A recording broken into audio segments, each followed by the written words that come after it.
Christians misreading the Bible. The truth about literal and symbolic interpretation.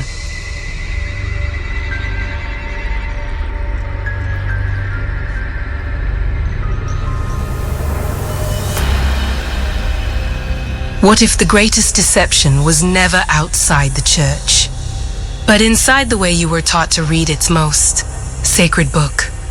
What if the crisis of faith shaking this generation is not proof that the Bible is false, but proof that it has been misread? From childhood, many were handed a version of Scripture wrapped in certainty. Every verse was presented as a literal event. Every metaphor flattened into history. Every symbol stripped of mystery. Questioning was rebellion. Nuance was danger. Imagination was labeled compromise. And slowly, without realizing it, faith became fragile because it was built on a rigid structure that could not survive pressure. But here is the unsettling thought. What if the problem was never the Bible, but the lens? A dystopia does not always arrive with chains and sirens. Sometimes it arrives disguised as certainty. It whispers, "This is the only way to read. This is the only way to understand. This is the only safe path." And once a single interpretive method becomes absolute, curiosity dies quietly. When curiosity dies, depth dies with it. And when depth dies, faith becomes brittle. The Bible is filled with poetry, prophecy, apocalyptic visions, parables, symbols, layered narratives, hyperbole, metaphor, and mystery. Yet many modern readers approach it like a legal contract, dissecting it with mechanical precision, demanding scientific detail from ancient poetry, forcing spiritual allegory into modern literal categories. The result: conflict, anxiety, intellectual crisis. Have you ever felt the tension between what you were told the text means and what the text actually feels like it is doing? Consider this. When Jesus spoke in parables, he did not offer bullet point clarity. He told stories that concealed and revealed at the same time. He spoke of seeds, lamps, vineyards, prodigal sons, hidden treasure. He didn't reduce truth. He layered it. He invited contemplation. He demanded inner awakening. Yet, in a culture obsessed with surface-level answers, symbolism becomes threatening. Why? Because symbols require participation. They force you to wrestle. They demand transformation rather than simple agreement. Literalism promises safety. Symbolism demands growth.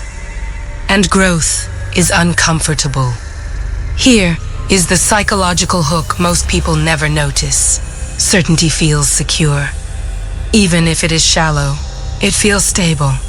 When someone says, "This happened exactly like this, and there is no other way to see it," your brain relaxes. Complexity disappears. The world becomes manageable. But spiritual maturity does not thrive in oversimplification.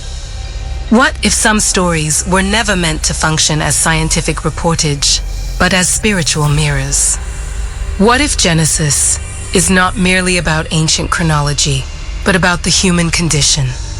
What if Revelation is not just a timeline of global catastrophe, but a symbolic unveiling of power, corruption, empire, and inner awakening? When every text is forced into literalism, the Bible shrinks. It becomes smaller than it was designed to be. And when critics attack its historical claims, believers panic, not because faith is weak, but because it was built on a narrow interpretive foundation. This is where the dystopia deepens. A generation raised on rigid literalism encounters science, archaeology, literary criticism, and global perspectives. They discover genre differences. They learn about ancient Near Eastern symbolism. They encounter contradictions that cannot be harmonized neatly. And instead of being taught how to wrestle with complexity, they are told just believe. For some, that works. For others, the structure collapses. And when it collapses, they assume Christianity itself is false, when in reality, what collapsed was a fragile interpretive model. Imagine if faith had been introduced differently. Imagine being told from the beginning that Scripture contains poetry that sings, parables that provoke, apocalyptic language that explodes with imagery. Imagine being invited to explore layers rather than memorize answers. Would doubt feel less terrifying? Would questions feel less like betrayal? The dystopian danger is not that Christians take the Bible seriously. The danger is when seriousness becomes rigidity, when metaphor is outlawed, when ancient cosmology is forced into modern frameworks, when the mystery of God is reduced to literal mechanics. Because once that happens, the sacred becomes smaller than the infinite reality it attempts to describe. And here is the deeper psychological tension. Humans crave control. Literal readings often give the illusion of control. If everything is concrete, defined, and closed, then uncertainty is eliminated. But spiritual growth often happens in tension, in paradox, in wrestling. Jacob wrestled, the prophets wrestled, the psalmists wrestled. Jesus himself spoke in riddles that left crowds confused. Why are we afraid of that confusion?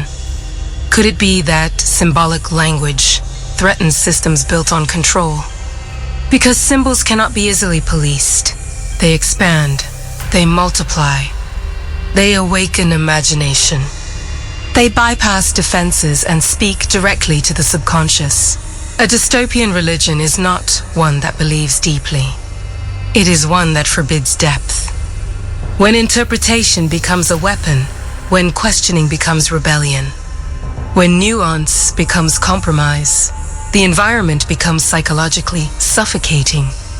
And suffocation leads either to silent conformity or explosive departure. Neither outcome produces awakened faith. So are Christians misreading the Bible? Some are, not because they are malicious, not because they lack devotion, but because they inherited a framework shaped by modern anxieties rather than ancient context. The Bible was not written in a modern Western scientific culture. It emerged from a world steeped in symbolism, oral tradition, cosmic imagery, covenant poetry, and narrative theology. To read it as if it were a 21st century textbook is to flatten it, and flattened scripture cannot sustain transcendence. Here is the uncomfortable realization. The early church fathers often embraced allegory. Jewish, rabbinic, tradition reveled in layered interpretation. Symbolism was not a threat, it was assumed. Only in more recent centuries did strict literalism become a dominant reflex in certain circles. Ask yourself honestly, does your faith grow when you explore deeper meaning, or when you shut down questions? Does God become smaller or larger when Scripture is allowed to breathe symbolically? Literal and symbolic interpretation are not enemies. They are tools. Some passages intend historical grounding. Others intend spiritual revelation through imagery. Wisdom is discerning the difference. But discernment requires humility. And humility requires admitting we may not have been taught everything. This is not a call to abandon Scripture. Is a call, read slowly context, to understand genre, to recognize metaphor, to embrace mystery without fear. Because when faith can survive complexity, it becomes resilient. When belief can wrestle with ambiguity, it becomes mature. When Scripture is allowed to speak in poetry, prophecy, symbol, and story, it becomes alive again. And perhaps that is what this generation truly longs for, not shallow certainty, not rigid systems, but a faith deep enough to confront science, culture, doubt, and suffering without collapsing. The real dystopia is not a world that questions the Bible. The real dystopia is a church that fears those questions. So before you discard faith, ask a different question. Were you rejecting God or rejecting a narrow way of reading? Before you cling tighter to rigid certainty, ask another. Is your interpretation protecting truth or protecting comfort? The future of Christianity may not depend on louder arguments. It may depend on deeper reading. If this unsettles you, good. Growth begins with discomfort. If this challenges you, good. Faith that cannot be examined cannot be strengthened. And if something inside you feels awakened, don't silence it.